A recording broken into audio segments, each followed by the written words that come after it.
Hi friends, आप सभी का हमारे चैनल पे स्वागत है दोस्तों आज के इस वीडियो के माध्यम से क्लास 12th के बच्चों के लिए हिंदी का एक मोस्ट इंपोर्टेंट वीडियो लेकर के आ चुका हूँ, जो कि 2023 बोर्ड परीक्षा के लिए काफ़ी ज़्यादा उपयोगी होने वाला है। फ्रेंड्स, इस वीडियो के माध्यम से हम सभी एक ही वीडियो में 7 टॉपिक को कवर करेंगे, जो कि आप सभी को टोटल 15 नंबर की तैयारी करवाने वाला हूं। तो आज का वीडियो हमारा सबसे ज़्यादा मोस्ट इंपोर्टेंट वीडियो है। वीडियो को ध्यान से देखना, वीडियो को एंड तक देखना और वीडियो को लाइक कर देना। चैनल पे पहली बार विजिट किए हैं तो चैनल को सब्सक्राइब करके साथ में सारे बेल आइकन भी प्रेस कर लेना। आइए सबसे पहले मैं आप सभी को ये बता दूँ कि इस वीडियो के माध्यम से किन किन टॉपिक के बारे में चर्चा करने वाले हैं। तो इस वीडियो के माध्यम से हम सभी सबसे पहले तो जितने भी टाइप्स के महत्वपूर्ण मुहावरे और लोकोक्तियां हैं, जो कि बोर्ड के पेपर में कई बार पूछे जा चुके हैं, उसको हम देखेंगे। ठीक, उसके बाद से महत्वपूर्ण संधि विच्छेद को देखेंगे। बहुत से बच्चों को संधि विच्छेद में डाउट रहता है, मुहावरे और लोकोक्तियों में भी डाउट रहता है। तो इन दोनों टॉपिक के बारे में बहुत ही डिटेल से समझेंगे। और उसके बाद एक ही शब्द के जब दो दो अर्थ निकले, यानी कि आप सभी ये भी समझ सकते हो कि शब्द युग्म क्या होता है, जो कि बोर्ड के पेपर में हर साल और हमेशा पूछा जाता है। इस टॉपिक के बारे में भी चर्चा करने वाले हैं, तो शब्द युग्म भी आपको बताएंगे। और नेक्स्ट जो हमारा टॉपिक है वो है अनेक शब्द के एक शब्द। तो बोर्ड के पेपर में 2-3 आप सभी से अनेक शब्द दे देता है, बोलता है कि इसके एक शब्द में आंसर दीजिए। तो अनेक शब्द के एक शब्द क्या होंगे, इसके बारे में भी हम सभी बात करने वाले हैं।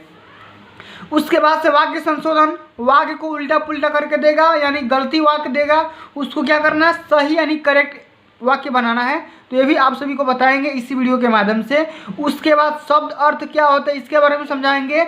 उसके बाद अति महत्वपूर्ण, जो कि बच्चों को समझ में नहीं आता है, कि विभक्ति क्या होता है और वचन क्या होता है। पूछ देता है कि नाभवी का विभक्ति और वचन बताइए, तो बहुत से बच्चे कंफ्यूज हो जाते हैं। तो इस वीडियो के माध्यम से हम सभी टोटल 7 टॉपिक के बारे में चर्चा करेंगे, जो कि बोर्ड के पेपर में इन्हीं 7 टॉपिक से 15 नंबर की क्वेश्चंस पूछे जाते हैं। तो वीडियो को कंप्लीट एंड तक देखोगे, तभी आप इन सभी टॉपिक के बारे में आसानी से समझ पाओगे। आइए सबसे पहले हम समझेंगे यहाँ पे कि महत्वपूर्ण मुहावरे और लोकोक्तियाँ क्या होती है। इसके बारे में हम यहाँ पे सबसे पहले समझ लेते हैं। तो बोर्ड के पेपर में देगा क्या, आप सभी को देगा यहाँ पे अंधे की लाठी। बोल देगा कि अंधे की लाठी का मुहावरे का अर्थ बताओ, और नहीं तो इसका वाक्य में प्रयोग करो। तो दोनों बोलता है, मुहावरे का बोलता है कि इसका अर्थ बताते हुए वाक्य में प्रयोग करिए। तो क्या करोगे, अंधे की लाठी कहने का सेंस ये है कि एकमात्र सहारा। अंधे की लाठी का मतलब होता है क्या, एकमात्र सहारा। इसका अर्थ हो जाएगी, देखो ये आपका हो जाएगा शब्द, यानी कि मुहावरा हो जाएगा अंधे की लाठी, ये आपका अर्थ हो जाएगा एकमात्र सहारा। इसका अर्थ हो जाएगा अंधे की लाठी का मतलब क्या हो गया, एकमात्र सहारा। अब इसको हम वाक्य में प्रयोग कैसे करेंगे, तो वाक्य में प्रयोग बहुत ही आसान है, इजी है। कैसे करोगे कि कमल अपने वृद्ध माता पिता के लिए अंधे की लाठी है। आप अपने शब्दों में भी कर सकते हो, जो भी आपको आसान लगे, कि सुरेश अपने वृद्ध माता पिता के लिए क्या है, अंधे की लाठी, यानी कि एकमात्र सहारा है। समझ गए। अब अगला जो यहाँ पे मुहावरा है वो है आंखों का तारा होना। अब आंखों का तारा होने का सबसे पहले अर्थ समझिए कि इसका अर्थ क्या होता है। अब आंखों का तारा होने का सेंस ये होता है कि अत्यंत प्रिय होना। क्या होना, अत्यंत प्रिय होना। अब इसका हम वाक्य में प्रयोग कैसे करोगे, तो राम कौशल्या के आंखों के तारा थे। जो श्री राम भगवान थे वो अपनी माता कौशल्या के क्या थे, आंखों के तारा, यानी कि सेंस क्या थे, सेंस कहने का मतलब यहाँ पे ये हो जाएगा कि बहुत ही अत्यंत प्रिय थे। जो राम जी थे वो कौशल्या माता के अत्यंत प्रिय पुत्र थे। आप इस तरीके से आसानी से लिख सकते हो। अब अगला जो यहाँ पे मुहावरा है सबसे फेमस है, इजी है, आप सभी ने इसके बारे में सुना भी होगा कि 9-2-11 होना। ठीक, अब इस 9-2-11 होने के मुहावरे का अर्थ क्या हो जाएगा, इसका एक ही अर्थ होगा, भाग जाना। क्या होगा, भाग जाना। अब बोलेगा बोर्ड के पेपर में आएगा ये क्वेश्चन कि 9-2-11 होने के मुहावरे का अर्थ क्या है, तो आप ये लिखोगे कि भाग जाना। अब इसका हम वाक्य में प्रयोग कैसे करेंगे, तो चोर पुलिस को देखते ही 9-2-11 हो जाते हैं। आप आसानी से इस तरीके से अपने भाषा में भी, अपने लैंग्वेज में भी बना करके लिख सकते हो। ऐसा नहीं है कि मैं जैसे लिखा हूँ उसी तरीके से आप सभी कर सकते हो, कोई दिक्कत नहीं है। आप सेंस बदल के भी कर सकते हो, लेकिन यहाँ पे इसका अर्थ नहीं बदलेगा, इसका एक अर्थ का दो अर्थ नहीं होगा। ठीक, अब अगला ये जो मुहावरा है इम्पोर्टेंट है, इसको ध्यान समझिए।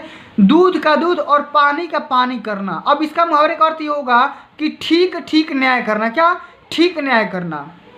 अब इसका मुहावरे का अर्थ क्या हो जाएगा कि जज ने दूध का दूध और पानी का पानी कर दिया। जज ने जो भी कोर्ट में जो भी फैसले सुनाया, वो फैसला क्या कर दिया? दूध का दूध और पानी का पानी हो गया। तो इस तरीके से आप मुहावरे का अर्थ यहाँ पे आसानी से लिख सकते हो। ठीक, अब चलिए अगला जो हमारा मेन इंपॉर्टेंट टॉपिक है वो है संधि विच्छेद के बारे में। तो बोर्ड के पेपर में 3 संधि विच्छेद 3 नंबर से पूछे जाएंगे। अब संधि विच्छेद सबसे इम्पोर्टेंट विद्यालय का पूछा जाता है, हमेशा विद्यालय का पूछता है कि विद्यालय का संधि विच्छेद बताओ। तो विद्यालय का हो जाएगा विद्या धन आलय। तो ये आसान है और फेमस है, इसलिए मैं इसको बता रहा हूँ, ठीक ना। तो विद्याधन आलय यहाँ पे लिख दो। इसी तरीके से बोलता है महर्षि का बताओ, तो महाधन ऋषि हो जाएगा। ये बोर्ड के पेपर में 1 नंबर, ये भी 1 नंबर। स्वागतम का पूछता है, बहुत बार इंपॉर्टेंट है, इसको याद कर लेना कि सुधन आगतम हो जाएगा, यानी कि आप यहाँ से 1 नंबर आसानी से अचीव कर सकते हो। ठीक, अब अगला जो हमारा पॉइंट है, टॉपिक है, वो है विभक्ति और वचन के बारे में। तो विभक्ति और वचन 2 पूछता है 2 नंबर में। तो यहाँ पे देखो मैंने 4 आपको बता दे रहा हूँ कि कोई दिक्कत नहीं होगा। सबसे पहले आत्मनों की, ये आत्मा का विभक्ति है, आत्मा इससे बना हुआ है, और आत्मा की ये द्वितीय विभक्ति है और बहुवचन है। ठीक, इसी तरीके से नामभी का बोल देगा कि नामभी का क्या होगा, तो तृतीय विभक्ति है और ये बहुवचन है। ठीक, नामनी का क्या हो जाएगा, तो नामनी का प्रथमा विभक्ति है और द्विवचन है। ठीक, आत्मा का देखो, आत्मा यहाँ पे बोल दिया, आत्मा क्या है, तो आत्मा का है, तो प्रथमा विभक्ति और एक वचन। ठीक, तो इस तरीके से आप आसानी से विभक्ति और वचन भी कर सकते हो, कोई दिक्कत की बात नहीं है। अब चलो मैं आप सभी को थोड़ा ये बता दे रहा हूँ कि शब्द युग में क्या होता है। बोर्ड के पेपर ये 2 नंबर में पूछा जाता है। यानी कि देखो अनल और अनिल मतलब सेम सेंस के ये शब्द रहेंगे, थोड़ा सा इसका जो प्रोनाउंसिएशन होगा मतलब एक ही तरीके का होगा, लेकिन थोड़ा सा उसमें डिफरेंस रहेगा। और बोल देगा अनल का अर्थ क्या होगा, अनिल का अर्थ क्या होगा। तो आप सभी को लिखना होता है, अनल का अर्थ होता है अग्नि और अनिल का अर्थ होता है वायु यानी कि हवा। ठीक, अनल का अर्थ क्या होगा, अग्नि यानी कि आग, और अनिल का अर्थ क्या हो जाएगा, वायु यानी कि हवा। पुरुष और परुष, देखो दोनों देखने में आप सभी को एक समान देख रहे होंगे, लेकिन इन दोनों का अर्थ यहाँ पे अलग अलग है। इस पुरुष का अर्थ हो जाएगा आदमी और इस परुष का अर्थ हो जाएगा कठोर। ठीक, तो इस तरीके से दोनों शब्दों में क्या है, डिफरेंस है, 2 नंबर में आता है। अब अगला जो हमारा टॉपिक है वो है शब्द अर्थ, यानी कि कहने का सेंस क्या है, पर्यायवाची।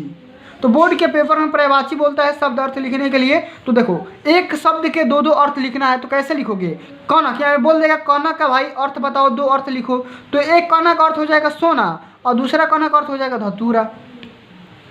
ठीक, अब देखो अग्नि का पर्यायवाची क्या हो जाएगा भाई, तो अग्नि का हो जाएगा आग और दूसरा अनल हो जाएगा, पावक हो जाएगा। तो जो ये आपको याद है वो आप लिख सकते हो, कोई दिक्कत की बात नहीं है।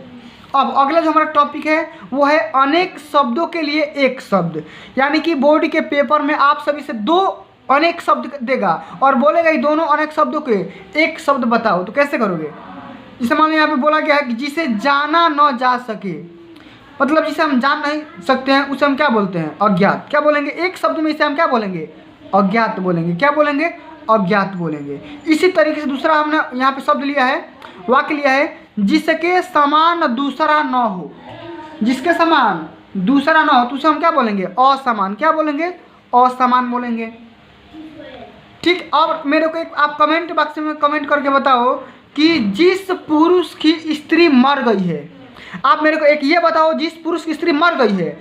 ठीक, इसका अनेक शब्द का अर्थ क्या होगा, एक शब्द क्या होगा।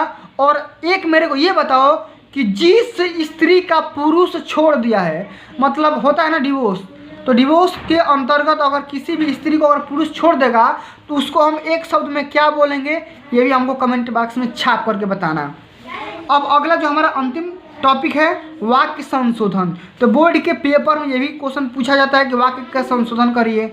इसे यहाँ पे दिया है कि कौन में दोष नहीं होता, तो कौन में दोष नहीं होता, ये गलती है, ये यहाँ पे गलती लिखा गया है, इसको सही करना है, करेक्ट करना है। तो यहाँ पे होगा कौन में नहीं होगा, इसमें होगा किस में। कौन में गलती है यहाँ पे, इसमें हो जाएगा किस में, और दोष नहीं होता है, किस में दोष नहीं होता। सभी व्यक्तियों में या सभी वस्तुओं में कुछ ना कुछ दोष यानी कि डिफ़ॉल्ट रहता है।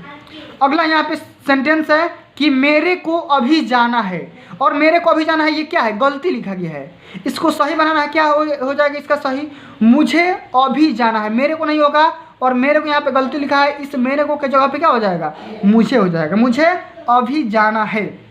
तो इस तरीके से आप सभी को क्या करना है, तैयारी करना है, और बोर्ड के पेपर में इसी तरीके से आप सभी को जितना मैंने बताया इस टॉपिक को इस तरीके से लिखना है, हल करना है। तो फ्रेंड्स आज के लिए बस इतना ही। अगर ये वीडियो आप सभी को अच्छी लगी होगी, हेल्पफुल लगी होगी, और आप सभी को ये सातों टॉपिक और क्लियर हो गए होंगे, तो तुरंत फटाफट इस वीडियो को लाइक कर दो। और अभी तक आपने मेरे चैनल को सब्सक्राइब नहीं किए हैं तो प्लीज़ सब्सक्राइब का बटन भी प्रेस कर लो। उसके बाद एक आएगा घंटी का निशान, घंटी भी प्रेस कर लेना, क्योंकि घंटी नहीं दबाओगे तो मैं अगर वीडियो अपलोड करूँगा तो आपको नोटिफिकेशन नहीं जाएगा। तो नोटिफिकेशन पाने के लिए आप सभी को बेल आइकन भी प्रेस करना कंपलसरी है। तो फ्रेंड्स आज के लिए बस इतना ही, मिलते हैं अगली वीडियो में। तब तक के लिए जय हिंद, जय भारत, वंदे मातरम।